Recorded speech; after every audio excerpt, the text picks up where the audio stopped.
Just like last night at the debate, except the other people on the stage are actually happy to see me now. So how was your night last night? If people were making judgments based only on last night, that would be the end of the Bloomberg campaign. But fortunately for him, that's only a fraction of the information that people will take into account.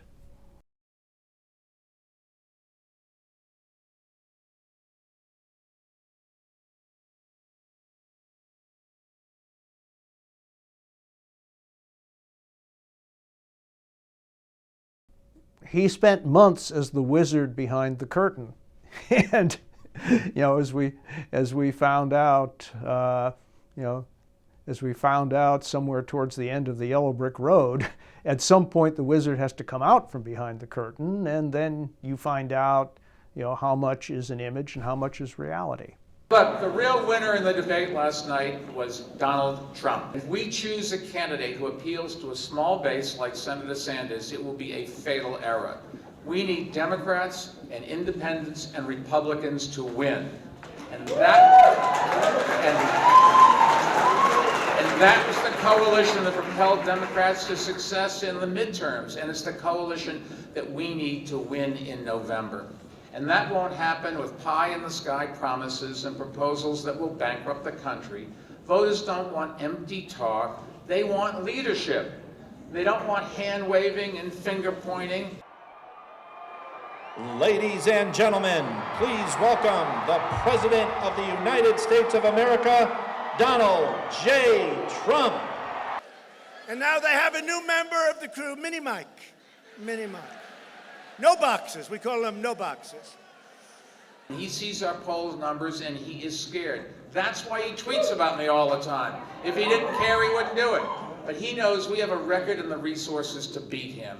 And he knows that if he keeps tweeting, he thinks I'm going to go away. Wrong, Donald. I'm going to stay more than you ever dreamed of.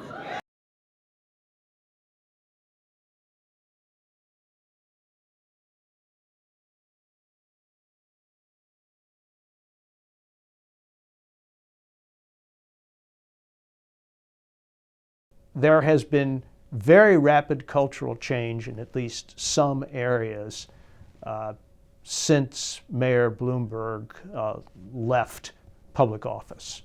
And I think he is of a generation that grew up with a very different set of norms and very different lines between acceptable and unacceptable behavior.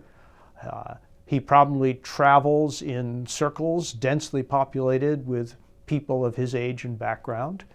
And I'm not sure that he's caught up with the times. And he got a rude lesson last night in the amount of change that's taken place and the sorts of changes that people who are vying for public office need to take into account if they want to succeed.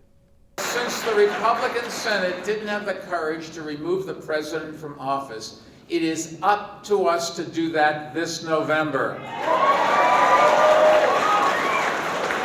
For human decency. It's still a good thing to apologize. If you've done something that you realize either intentionally did it or unintended consequences or whatever it was, it's okay to apologize. But then it's like, what are you going to do about it? You want to be the President of the United States. How are you going to deal with the Department of Justice? This, right now, black people don't see the Department of Justice as being there for us. I'm a Republican, but I am not a fan of Trump. For a lot of reasons. So I'm very much looking for a more moderate Democratic candidate that can hopefully get the Democratic nomination and hopefully be elected president.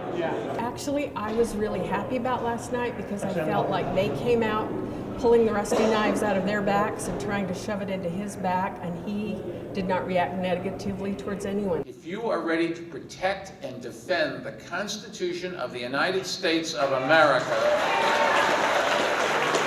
and if you are ready to clean out the Oval Office and get things done, welcome to Bloomberg 2020. Thank you.